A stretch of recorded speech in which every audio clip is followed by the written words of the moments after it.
लगा लिया है, तो ये देखो सही हो गई। अच्छा, फिर मैं आपसे पूछूं कि मुझे बताओ कि ये जो देन है, देन, इधर देन इस्तेमाल किया है, ये देन क्या है इधर?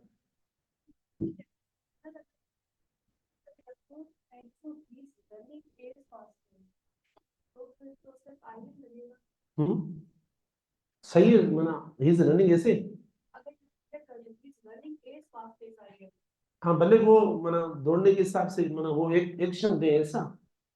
हाँ, वो भी सही है, ये हमने बी के वर्ब से बनाया है। देखो ये अब एडजेक्टिव है, वो आप लगाएंगे रनिंग वाला, अगर वो आप लगाएंगे तो उसमें देखो फास्ट क्या हो जाएगा, एडवर्ब हो जाएगा। ये क्वेश्चन कर रहे हैं ना, इसका क्वेश्चन है, मुझे ऐसा लग रहा है शायद, तो फिर हम कंफर्म करेंगे इससे। अच्छा ये देखो, ये कहती है कि ही इज रनिंग, ऐसे ना, ही इज रनिंग। अब हाँ, is fast, is fast as I am, ठीक है ना? तो ये भी सही है, he is running as fast as I am, तो ये भी सही है। ये तो भाई हम जैसे हम कहते हैं ना, कोई काम में या मतलब पढ़ाई में किसी एक्शन में कोई फास्ट होता है तो हमने एडजेक्टिव, बी के वर्ब के साथ आप मतलब कोई वर्ड इस्तेमाल करते हो वो एडजेक्टिव हो जाता है, ये एडजेक्टिव हो गया आपका। कंपैरिजंस जो होती है, डिग्रीज जो बनती है, दो पार्ट्स ऑफ स्पीच की बनती है, एक एडजेक्टिव की, दूसरा एडवर्ब की बनती है, दो की, इसके अलावा किसी दूसरे वर्ड की डिग्रीज हम नहीं बनाते, एडजेक्टिव की बनाते हैं या एडवर्ब्स की बनाते हैं, ठीक है ना?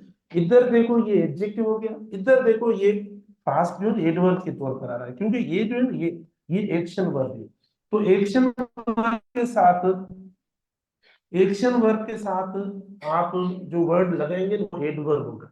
जैसे मिसाल के तौर पर देखो, she runs fast, she runs fast, मतलब सिंपल सा सेंटेंस है, ये टॉपिक नहीं है, मैं थोड़ा समझा देता हूँ आपको।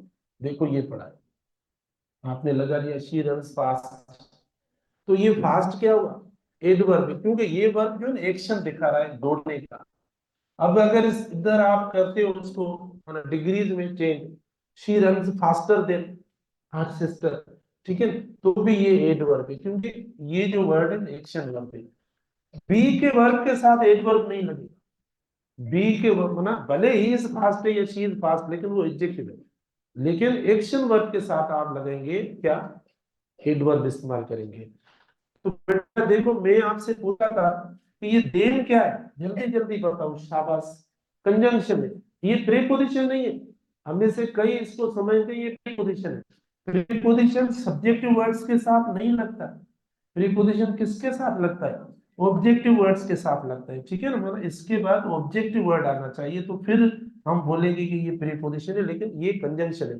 फिर देखो, सब्जेक्ट लगा, सब्जेक्ट के बाद देखो वर्ब, मतलब पूरा क्लॉज आ गया, तो कंजंक्शन का काम ये होता है कि दो क्लॉजेस को कनेक्ट करना, तो इधर देन जो है ना, ये कंजंक्शन के तौर पर आया, ये कंजंक्शन है।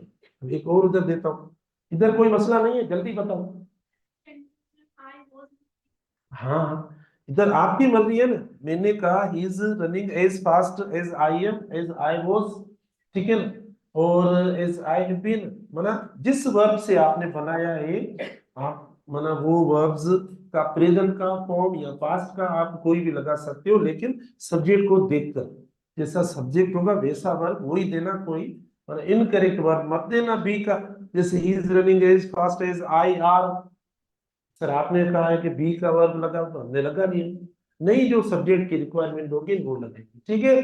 तो देखो, इसमें आज अभी जो हम पढ़ रहे हैं कंपैरिजंस पढ़ रहे हैं, कंपैरिजन में हम कौन सा जो वो वर्ड इस्तेमाल करें, सब्जेक्टिव करें या ऑब्जेक्टिव करें, तो कंपैरिजन के लिए एक स्टेटमेंट ऊपर दी हुई है कि यानी सेम अल्फाज होने चाहिए, तो सेम अल्फाज आपका जब सेंटेंस शुरू होता है सब्जेक्ट से, तो सीधी सी बात है, तो आपको सेम वर्ड रखना पड़ेगा लास्ट में, तो वो भी आपको सब्जेक्टिव रखना पड़ेगा, ना कि आपको ऑब्जेक्टिव रखना पड़ेगा। तो ऑब्जेक्टिव वाला आप टेस्ट के अंदर रखेंगे तो गलत हो जाएगा, वो कंपैरिजन आपकी पॉजिटिव हो या कंपैरेटिव हो, तो इन दोनों सेंटेंस को हमने इनकरेक्ट किया, इन बुनियाद पे, इस बुनियाद पे कि सेम वर्ड्स होने चाहिए। तो हमारा सेंटेंस जब सब्जेक्ट से शुरू होता है और वर्ब उसको मिलता है, तो हम कैसे यानी ऑब्जेक्ट रखकर और सेम बोलेंगे, दोनों डिफरेंट हो जाएंगे।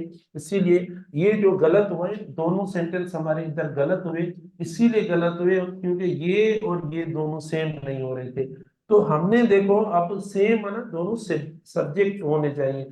ऐसा नहीं है कि he is as fast as he, क्योंकि सर अब सेम तो ऐसे होना चाहिए, या she is faster than she, sir same तो ऐसे होने चाहिए। मैं ये नहीं कह रहा, मैं कह रहा हूँ सब्जेक्टिव वर्ड्स होने चाहिए। फिर आपके पास लिखने के मुख्तलिफ तरीके, जो लास्ट वाला सब्जेक्ट है ओनली सब्जेक्ट लिखे तो भी गलत है। सब्जेक्ट प्लस जिस टेंस से आपका सेंटेंस स्टार्ट हुआ है वो वाला हेल्पिंग वर्ब लिखेंगे तो भी सही है, मेन वर्ब नहीं। मेन वर्ब मत लिखना। इसमें एक और अब देता हूँ, सेंटेंस में एक्शन वर्ब आप बोलते आई हैव बीन सही है। हाँ आई बिन दे सके दो ना, क्योंकि ये देखो बी का वर्ब है ना, तो आपको मतलब बी का कोई लगाना पड़ेगा, फिर खाली ना लगाए। ये दे दिया मैंने, देखो ये सारे सेम के सेम इधर रख लो। कौन सा? भले कंटिन्यूस हो रहा है तो हमें क्या लिखना है, मतलब हेल्पिंग वर्ब रखना है ना। तो पूरा उसमें मेन वर्ब मतलब कंटिन्यूस टेंस हमने किससे बनाया है, मतलब ये देखो कि कंटिन्यूस टेंस जो हमने बनाया है वो किस वर्ब से बनाया है, बी का वर्ब है, मतलब इज से बनाया है, ठीक है ना, मतलब बी का वर्ब हुआ। तो अब इसके और कौन से वर्ब है जिससे कंटिन्यूस टेंस बन सकता है, वर से बन सकता है, वर से बन सकता है, हैव बीन से बन सकते हैं, जैसे I have been teaching you for 10 या 15 minutes, have been teaching you, ठीक है, परफेक्ट कंटिन्यूस हो गया। तो ये बी के वर्ब लगाकर हम मतलब ऐसा सेम सेम बना सकते हैं। इसीलिए कहते हैं कि ये क्यों लगाए, क्योंकि इनसे आप मतलब ऐसी स्ट्रक्चर सेम बना सकते हैं। तब हम जो सब्जेक्ट की बात दे रहे हैं, ठीक है। तो आगे चले, अब एक और मैं देता हूं इधर, आवाज ना करें, आवाज ना।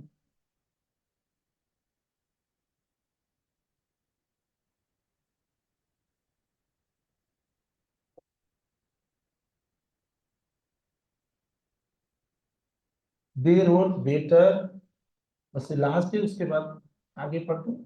समझ गए उधर? देखो एक एक कॉन्सेप्ट को टाइम ना क्लास का खत्म हो जाता है, तो आप थोड़ा मना पिकअप जो है ना थोड़ा जल्दी रखें। और मुझे आप बताएं प्लीज, मिसाल के तौर पर आपको बात जैसे समझ में आ जाती है ना, आप बता दिया करें पूरी क्लास तकरीबन, सर इट्स ओके आगे चलो। नहीं तो एक एक बात पे हम देखो कितना टाइम लगता है। दे रोड बेटर देन डैश, ठीक है, दे रोड बेटर देन डैश। अब ऑप्शन ए हमारे पास है, देन वी आर, ठीक है, बी ऑप्शन है, देन वी वर, सी, अच्छा उसके बाद है सी ऑप्शन है, वी डू, और डी ऑप्शन है वी हैव। देखो ये बस, अब इसमें मतलब सारी चीजें जो बाकी आपने ना पूछी है या मैंने भी नहीं समझाई है वो इधर समझ जाओ। मतलब इसका जो सेकंड इंपॉर्टेंट यूज है वो ये यूज का मतलब कि जो चीजें हम वर्क के हवाले से आपको बता रहे हैं वो। तो दे रोट बेटर देन डैश, क्या करना है आपको, कुछ नहीं करना है, कुछ नहीं करना है, सोना नहीं है। इधर देखो, अच्छा तो देखो इधर आपने क्या लगाया, अब सब्जेक्ट के बाद क्या है, सब्जेक्ट के बाद एक्शन वर्ब आ गया। अब स्टेटिव वर्ब नहीं है, बी का वर्ब नहीं है, देखो अब एक्शन वर्ब आ गया, मतलब पास्ट का एक्शन वर्ब आ गया, ठीक है ना। पास्ट का एक्शन वर्ब है, तो आप इसका हेल्पिंग वर्ब निकालो, जो वर्ब इधर लिखेंगे उसका हेल्पिंग वर्ब निकालो, कि भाई इसका हेल्पिंग वर्ब क्या पॉसिबल हो सकता है। मतलब आप बोलेंगे सर कैसे, मिसाल मैं आपको बोलूं भाई अगर दे रोट हो तो उसको नेगेटिव कैसे करेंगे, तो जाहिर जाहिर है नेगेटिव जो करेंगे वो हेल्पिंग वर्ब से करेंगे। या मैं आपको बोलूं कि भाई इसको क्वेश्चन इसका कैसे बनाएंगे, सवालिया स्ट्रक्चर इसकी कैसे होगी, दे रोट की, देखो ना अलग अगर आप लिखें इधर, ठीक है। अब ये इधर दिया हुआ है, अब इसको आप यानी नेगेटिव करेंगे तो पता है ना, तो आपने लिख किया इसको they didn't wrote, they didn't, ठीक है। तो देखो आपने डिड से इसको, ये मतलब ये डिड हेल्पिंग वर्ब निकल आया, राइट। अच्छा फिर अगर सवालिया करेंगे तो भी इसी तरीके से, देखो ये हो जाएगा आखिर में, ये हो जाएगा, ठीक है, मतलब डिड निकल गया। तो मतलब ये हुआ कि ये जो कैटेगरी वर्ब्स की इसके साथ इस्तेमाल होगी, या जिस ग्रुप का हेल्पिंग वर्ब ग्रुप का जो ताल्लुक होगा वो डू हो सकता है ये। अब ये तीन वर्ब्स इसके साथ आप लगा सकते हो, 3 वर्ब्स मतलब सब्जेक्ट के हिसाब से आप लगा सकते हो।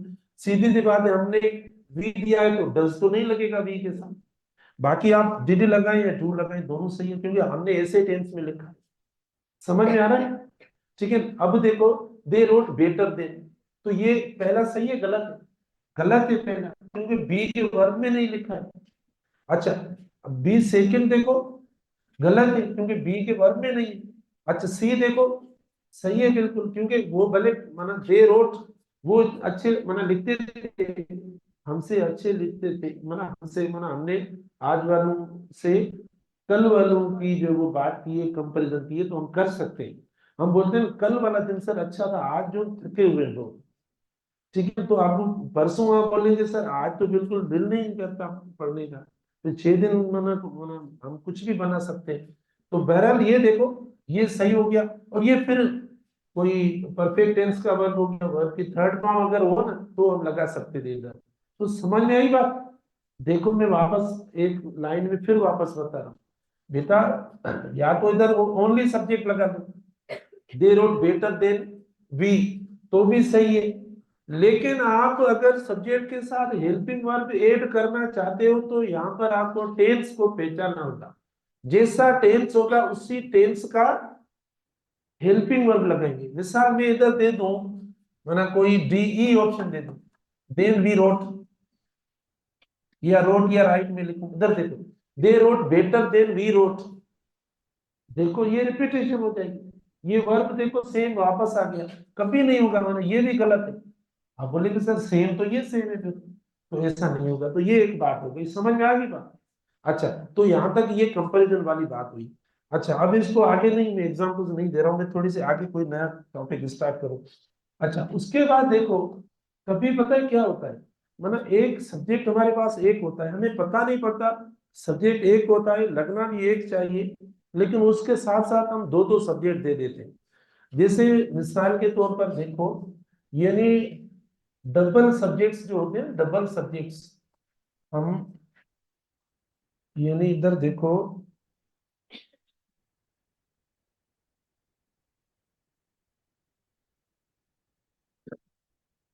अवॉइड यूजिंग लिखना, using, avoid using double subjects, avoid using double subjects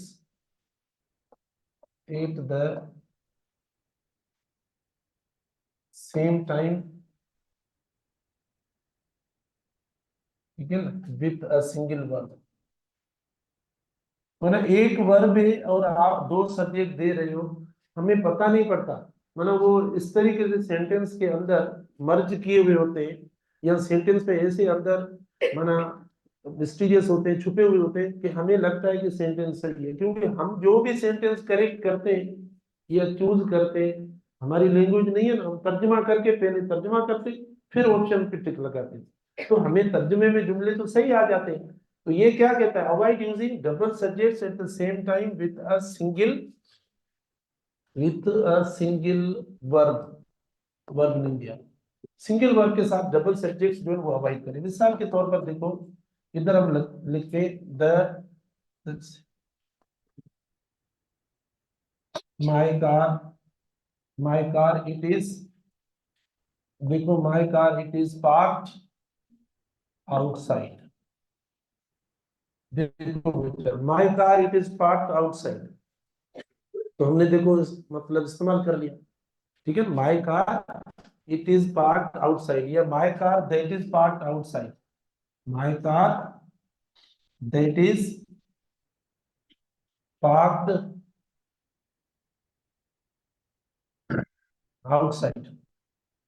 हमें मतलब कोई रिलेटिव वर्ड दे देते हैं या कोई पर्सनल प्रोनाउन का वर्ड दे देते हैं, जैसा हमने देखो इस्तेमाल कर दिया, my car it is parked outside, या my car that is parked outside, या देखो द फोरकास्ट इट इज,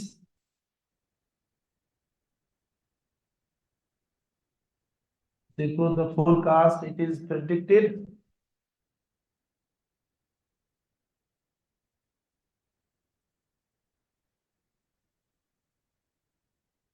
अच्छा, और दूसरा देखो, द फोरकास्ट